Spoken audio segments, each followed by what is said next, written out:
네, 동학개미의 출연으로 지난해 역대급 이익을 낸 주요 증권사들이 올해 1분기에도 깜짝 실적을 예고하고 있습니다. 오늘은 증권, 은행 등 금융주들에 대한 실적 전망과 함께 투자 의견을 들어보는 시간을 마련해봤습니다. BNK투자증권의 김인 애널리스트와 함께하겠습니다. 안녕하세요. 예, 안녕하세요. 네, 제가 리포트를 쭉 보니까 올해 1분기에 뭐 삼성증권, NH투자증권, 키움증권, 미래에셋까지 주요 증권사들의 1분기 최대 실적이 좀 예고가 되고 있는 상황입니다. 그렇다면 이제 주요 증권사들의 실적 개선이 얼마나 좀 두드러질 수 있는지 이 부분에 대해서 저희가 수치로 좀 자세히 짚어보고 그와 더불어서 이제 금융주들에 대한 방향성 어떤 관점으로 가져가야 할지 얘기를 들어보도록 하겠습니다. 주요 증권사들의 1분기 실적 얼마나 잘 나오는 걸까요? 우선 분기 일평균 거래 대금이 작년 1분기 때 15조 원에서 4분기 때 작년 4분기 때 27조 원, 네. 올해 1분기 때 33조 원입니다. 최대 규모거든요. 그렇다 보니까 수탁 수수료가 역대 최대로 나올 것 같고요. 그게 첫 번째입니다. 두 번째는 신용융자 잔고가 22조로 최대입니다. 이것 때문에 이자 수익이, 이자 이익이 또 잘 나올 것 같고요. 네. 그다음 운용 수익도 좋습니다. 그렇게 보면 1분기 실적이 아마도 분기 실적으로는 최대 아니면 지난 2분기 다음으로 두 번째로 많은 양호한 실적이 예상됩니다. 그러면은 올해 내내 좀 양호한 실적이 쭉 이어질 수 있는 구조인가요? 어때요? 우선은 거기서 가장 중요한 부분들이 네. 이게 시장 상황도 봐야 되거든요. 시장이 좋아야지 그쵸. 거래 대금도 많이 네. 늘고요. 근데 지금 높은 주가 수준 그리고 지금 전체적으로 국내외 금융 시장이 좀 안정화되어 있는 상황이잖아요. 네. 그렇다 보면 상반기까지는 좋다고 저는 보고 있어요. 근데 하반기까지도 좋을 거냐? 그거는 좀 넌센스입니다. 그래서 증권주는 항상 네. 보면 그 변동성, 이익에 대한 변동성이 심하기 때문에 역시 이제 밸류에이션 측면에서도 디스카운트 받는 부분이 있습니다. 그렇지만 상반기까지는 좋을 네. 거로 보고 있습니다. 네, 알겠습니다. 그러면 이제 종목에 대한 얘기를 좀 하나하나씩 들어볼까 하는데 네. 우리금융지주도 이번 1분기에 실적이 얼마나 양호한지 그 외 모멘텀이 될 만한 요소 또 어떤 것들이 있을지 궁금합니다. 지난주에 뭐 증권사 인수설 얘기도 살짝 나온 걸로 알고 있는데. 우선 네. 실적 측면에서 먼저 말씀드리면 한 5천억 초반, 작년하고 유사한 수준을 예상하는데요. 네. 근데 이자이익이 우리가 예상하는 것보다 좀 더 많이 나올 수도 있을 것 같습니다. 그렇다면 5천억 중반까지도 이제 가능할 것으로 보고 있습니다. 올해 은행주의 특징은 작년에 은행이 그렇게 실적이 좋지는 않았어요. 은행 자체를 보면. 왜냐하면 마진이 계속 빠졌기 때문에. 그런데 그거를 나름대로 이제 메이크업 해준 게 자회사들입니다. 증권, 보험, 캐피탈들이 최대 실적이 나오면서 은행의 부족한 부분을 메꿔줬거든요. 네. 그러면서 KB나 신한이나 또 이제 하나 같은 경우는 최대 실적이 나왔어요. 근데 우리금융은 자회사가 없잖아요. 네, 자회사가 없기 때문에 상대적으로 작년에 부진한 실적을 기록했고 올해 은행주의 실적의 포인트는 은행이 좋아진다는 겁니다. 그렇기 때문에 은행 비중이 높은 우리금융이 이익의 증가폭이 가장 클 거예요. 물론 이제 작년에 실적이 안 좋았던 기저효과도 있지만 네. 그런 부분에서 봤을 때 이익의 증가폭이 가장 큰 게 우리금융이고 방금 M&A 관련해서 말씀드렸지만 우리금융 입장에서 가장 이제 사실 필요한 게 증권사입니다. 증권사인데 제 개인적으로는 1조 원 내외의 이제 자본 총계 그리고 지점 한 3, 40개 정도 있는 증권사가 딱 좋을 것 같은데 그런 증권사가 별로 없어요. 그리고 이제 네. 매물로 나온 증권사도 별로 없기 때문에 그건 좀 더 지켜봐야 될 것 같습니다. 예. 네, 알겠습니다. 우리금융 지주에 대한 얘기를 저희가 먼저 들어봤습니다.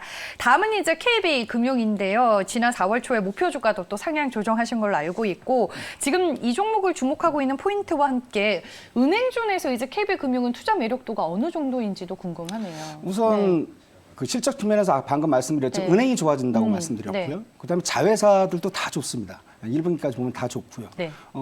KB의 특징은 작년에 3분기 때 프루덴셜 생명 인수 승인이 났습니다. 그리고 해외 은행인 부코핀이나 프라삭 이런 해외 쪽 M&A 효과가 실적이 올해 온기 반영되거든요. 그러면 과거에 바로 재작년까지만 하더라도 KB의 분기 실적이 9천억 초반 정도로 봤는데 올해부터는 1조 초반으로 경상적인 실적이 1조 초반으로 올라올 것 같고요. 연간 기준으로 보면은 4조도 가능할 것으로 좀 보고 있습니다. 그러니까 실적이 최대로 나온다는 부분이고요. 또 하나는 주주 친화 정책입니다. 네. 작년에 사실 배당을 많이 못했잖아요. 저희가 이제 정부가 규제를 하면서 올해 하반기 때는 배당에 대해서 굉장히 신경을 많이 쓸 거고요. 그런 측면에서 아마 반기 배당도 가능할 것 같고 내년부터는 분기 배당도 할 것 같습니다. 그리고 하반기 이후로는 아마 자사주 매입 소각도 충분히 가능할 것으로 보고 있고 배당 성향도 아마 한 27% 이상 정도는 또 가능할 것으로 보고 있거든요. 그러니까 주주 친화 정책이 강화된다는 게 또 이제 포인트고요. 네. 마지막으로 보면 이렇게 좋은데 밸류에이션 보면 PBR 0.5배입니다. 예, 그리고 퍼 기준으로 보면 5배밖에 안 되거든요. 그래서 여전히 싸다라는 부분에서 추천드리고 있습니다. 뭐 금융주 저평가 네. 인 거는 뭐 시청자분들도 잘 아시는 것 같고 그렇죠. 일단은 뭐 실적도 좋고 배당 네. 모멘텀의 주주 친화 정책까지 그때 제가 리포트 봤을 때 목표 주가를 한 7만 원 정도로 네, 예. 보시는 것 같더라고요. 그래봤자 네. 뭐 PBR 0.7배 정도밖에 안 돼요. 네, 알겠습니다. KB금융이었고요. 다음은 이제 한국금융지주인데 뭐 지난 12일에 또 사상 처음으로 10만 원대를 돌파하면서 이슈가 되기도 했었고 자회사 역시나 뭐 앞서서 이제 자회사들이 또 잘해주고 있는 부분들이 있다라고 말씀하셨는데 한국금융지주도 마찬가지인 것 같아요. 여기에 이제 카카오뱅크 네. 성장 모멘텀까지 있는 종목이잖아요. 네. 어떻게 전망하세요? 좀 설명을 해드리자면 네. 아까 전에 말씀드렸지만 증권주가 올해 실적 좋다고 말씀드렸죠. 그러니까 한국 투자증권만 보면 그러니까 8천억대 순이익에서 올해는 9천억 후반 정도도 가능할 것으로 보고 있거든요. 네. 그리고 그러니까 한국금융지주 밑에 캐피탈저축은행도 작년에 한 2,500억 순이익이 났어요. 그걸 감안하면 올해 금융지주, 한국금융지주의 실적은 1조 1천억 정도는 최소 나올 것 같습니다. 네. 반면에 또 이제 하반기 때 보면 카카오뱅크 지금 상장 얘기 나오고 있잖아요.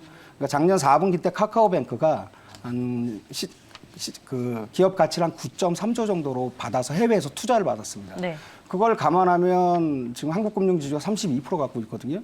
그러니까 카카오뱅크 가치만 3조 정도 돼요. 근데 시장에서 좀 오버슈팅해서 그 가치를 20조 원으로 본다면 6조입니다. 그러면 지금 한국금융지주의 시총이 6조거든요.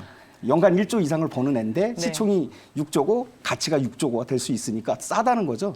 그러니까 이익도 좋고 하반기 때 어쨌든 카카오뱅크 상장에 대한 모멘텀이 있으니까 제가 이제 증권주 중에서는 한국금융지주를 탑픽으로 말씀드리고 있습니다. 네, 알겠습니다. 카카오뱅크가 한 7월쯤에 상장이 될 예정. 뭐 예비 심사 네. 청구는 했는데요. 네. 그러니까 7월에 상장이 아니라 청구를 했기 때문에 좀 딜레이돼서 하반기를 목표로 하고 있습니다. 하반기쯤으로. 네, 알겠습니다. 이제 뭐 또 1분기 실적 시즌이 본격적으로 시작이 되는 구간인데 뭐 증권, 은행, 금융주들에 대한 전략을 또 어떻게 세워야 할지 궁금합니다. 뭐 저평가 구간에 있는 건 네. 맞는데 다른 업종에 비해서 좀 잘 안 오르고 덜 오르는 부분이 있다라고 시청자분들도 많이 인식을 하고 계시는 것 같아요. 예. 네. 그 뭐 규제 산업이라는 부분들에 좀 네. 한계는 있긴 한데요. 그냥 이제 실적 측면에서 제가 좀 말씀을 드릴게요. 네. 그러니까 아까 말씀드렸지만 증권주가 1분기 때는 좋습니다. 다만 이제 2분기부터는 작년 2분기 때 실적이 사실 굉장히 좋은 게 아니죠. 1분기 때 워낙 망가졌다가 좋은 네네. 거니까 YOY로 보면 이게 모멘텀은 좀 떨어집니다. 그래서 1분기까지는 어쨌든 실적이 최대이기 때문에 증권주 좋을 거라고 보고 있고요. 2분기 후로는 은행주 좋습니다. 은행주가 작년에 사실은 코로나 때문에 충당금을 보수로 쌓은 부분들이 대형 시중은행이 한 4천억 정도씩 쌓았거든요. 네. 그거 없어집니다.